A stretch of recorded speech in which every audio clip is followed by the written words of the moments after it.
రెగ్యులర్గా ఆ చిమ్నీని ఇంట్లోనే ఈజీగా ఎలా క్లీన్ చేసుకోవచ్చో ఇప్పుడు మీకు చూపిస్తాను. సో మా చిమ్నీ మేము క్లీన్ చేసి 2 months అవుతుంది. సో చాలా జిడ్డుగా ఉంది. సో బాగా మట్టి పట్టేసి మరకలు అన్నీ ఉన్నాయి. ఆయిల్ స్టెయిన్స్ కూడా ఉన్నాయి, మీకు కనిపిస్తున్నాయి కదా. సో దీన్ని ఈరోజు క్లీన్ చేయబోతున్నాను.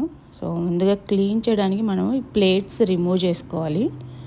సో ప్రతి చిమ్నీకి ఇవి ప్లేట్స్ స్టిక్ అయి ఉండడానికి నట్లు ఉంటాయి అన్నమాట, కొన్ని స్క్రూస్. సో అవి ఓపెన్ చేశాను ఇలాగా. సో చూస్తున్నారుగా ఎంత దుమ్ము ఉందో. సో అంత గ్రీజ్ ఆయిల్. సో దీన్నంతా క్లీన్ చేసుకోవడానికి నేను కాస్టిక్ సోడా వాడుతున్నాను. సో నేను వాడుతున్న కాస్టిక్ సోడా ఏంటి అనేది మీకు ఇప్పుడు చూపిస్తాను. నేను ఇది ఆన్లైన్లో ఆర్డర్ పెట్టాను.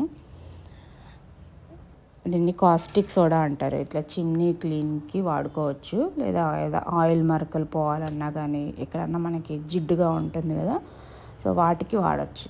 కానీ ఇది వాడేటప్పుడు గ్లౌజ్ వేసుకోండి, ఎందుకంటే కొంచెం చేతులు దురద అట్లా వస్తుంది అనమాట. సో అందుకని గ్లౌజ్ వేసుకొని వాడదాం. సో దీన్ని మనకి ఆ చిమ్నీ ప్లేట్ పట్టేంత ఒక కంటైనర్, మనం రెగ్యులర్గా గిన్నెలు వాష్ చేసే టబ్ కానీ ఏదైనా ఉంటుంది కదా, ఆ టబ్లో వేసేసి బాగా హాట్ వాటర్ తీసుకోవాలి. ఆ కాస్టిక్ సోడా ఏదైతే ఉందో దాన్ని ఈ ప్లేట్ మీద స్ప్రెడ్ చేసి హాట్ వాటర్ పోసిన తర్వాత ఒక 20 minutes నాననివ్వండి. సో 20 minutes బాగా ఆ వాటర్ కాస్టిక్ సోడా నానిన తర్వాత జస్ట్ మీరు నార్మల్ స్క్రబ్ ఉంటుంది కదా, ఇక్కడ నేను చూపిస్తున్నట్టు జనరల్ స్టీల్ స్క్రబ్ కానీ గ్రీన్ స్క్రబ్ కానీ తీసుకోండి. ఆ స్క్రబ్తో జస్ట్ లైట్గా, నేను ఎక్కువ ప్రెషర్ కూడా పెట్టట్లేదు, జస్ట్ ఊరికే పైన అలా రుద్దేసిన వెంటనే ఆ గ్రీజు దుమ్ము అంతా పోతుంది. చూడండి, చాలా క్లీన్గా అయిపోతుంది. ఎక్కువ శ్రమ పడాల్సిన అవసరం కూడా లేదు. హార్ష్గా రుద్దాలేమో, మన చేతులు పెయిన్ వస్తుందేమో, ఇలాంటివి ఏమీ ఉండదు. ఎందుకంటే కాస్టిక్ సోడా వల్ల చాలా ఈజీగా జిడ్డు అనేది వదిలిపోతుంది. నేను గ్లౌజ్ వేసుకోండి కదా చేతికి, సో స్క్రబ్ కూడా వస్తుంది. జస్ట్ ఆ గ్లౌజ్ వేసుకున్న హ్యాండ్స్తో ఇలా పైన అలా రబ్ చేసినా కానీ దానికి ఉన్న ఆయిల్ అండ్ గ్రీజ్ వదిలి వెళ్ళిపోతాయి. సో వన్స్ ఇది అయిపోయిన తర్వాత మళ్ళీ ఒక ఫ్రెష్ వాటర్తో మనం మళ్ళీ దాన్ని ప్లేట్ అనేది క్లీన్ చేసుకోవాలి. సో అలా చేసుకున్న తర్వాత మనకి చాలా నీట్గా వచ్చేస్తుంది అన్నమాట. సో ముందున్న ఆయిల్, గ్రీజు, ఆ మరకలు అన్నీ వెళ్ళిపోతాయి. ఎలాంటి శ్రమ ఉండదు. 1/2 hourలో చిమ్నీ క్లీనింగ్ అయిపోతుంది. సో దీనికోసం మనం సర్వీస్ పెట్టుకొని ఎవరినో పిలిచి చాలా కష్టపడి రుద్ది ఇవన్నీ చేయాల్సిన అవసరం అనేదే ఉండదు.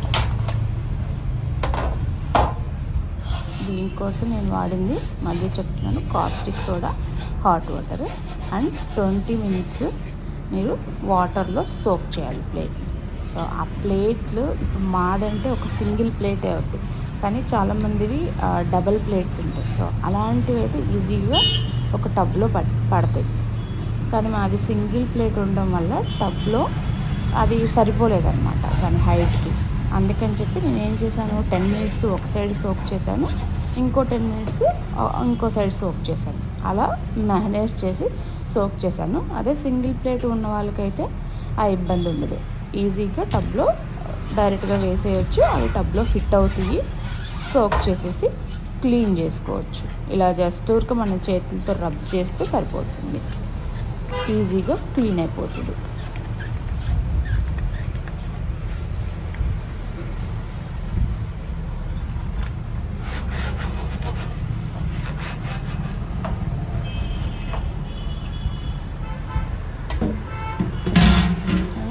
జస్ట్ ఇప్పుడు ఫ్రెష్ వాటర్తో వాష్ చేస్తున్నాను.